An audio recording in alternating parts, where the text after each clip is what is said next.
ഇതുപോലെ ഒരു മുട്ട ഓംലേറ്റ് തയ്യാറാക്കുകയാണെങ്കിൽ ആർക്കാണ് ഇഷ്ടപ്പെടാത്തത്? തയ്യാറാക്കുന്നത് എങ്ങനെയാണെന്ന് നോക്കാം. ഒരു ബൗളിലേക്ക് 3 മുട്ട പൊട്ടിച്ചൊഴിച്ചു കൊടുക്കാം. ഇതിലേക്ക് ചെറുതായി അരിഞ്ഞ സവാള, പച്ചമുളക്, കറിവേപ്പില എന്നിവ ഇട്ട് കൊടുക്കാം. ഉപ്പും കൂടി ചേർത്ത് നന്നായിട്ടൊന്ന് മിക്സ് ചെയ്യാം.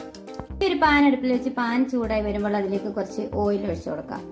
ഇനി അതിലേക്ക് നമുക്ക് ചെറുതായി അരിഞ്ഞ സവാള, തക്കാളി, പച്ചമുളക്, കറിവേപ്പില എന്നിവ ഇട്ട് കൊടുത്ത് നന്നായിട്ടൊന്ന് വഴറ്റിയെടുക്കാം. നന്നായി വഴഞ്ഞു വന്നതിന് ശേഷം അതിലേക്ക് നമുക്ക് മസാലപ്പൊടികൾ ചേർത്ത് കൊടുക്കാം. മുളക് പൊടി, മല്ലിപ്പൊടി, മഞ്ഞൾപ്പൊടി, പെരിഞ്ചീരകം, കുരുമുളക് പൊടി എന്നിവയാണ് ചേർത്തിരിക്കുന്നത്. ആവശ്യത്തിന് ഉപ്പും കൂടി ഇട്ട് കൊടുത്ത് നന്നായിട്ടൊന്നും കൂടെ ഒന്ന് മിക്സ് ചെയ്യാം. ഉള്ളിയുടെ പച്ചമണം മാറിയ ശേഷം നമുക്ക് മുട്ട ചേർത്ത് കൊടുക്കാം. അടച്ചു വെച്ച് നമുക്ക് നന്നായിട്ടൊന്ന് ഫ്രൈ ചെയ്തെടുക്കാം. ശേഷം നന്നായി മൊരിഞ്ഞു വരുമ്പോൾ നമുക്കതൊന്ന് മറിച്ചിട്ട് കൊടുക്കാം. സ്വാദിഷ്ടമായ മസാല ഓംലെറ്റ് ആണിത്. വീഡിയോ ഇഷ്ടപ്പെട്ടിട്ടുണ്ടെങ്കിൽ എല്ലാവരും ഒന്ന് ലൈക്ക് ചെയ്യുകയും സപ്പോർട്ട് ചെയ്യുകയും ചെയ്യണേ. Thanks for watching.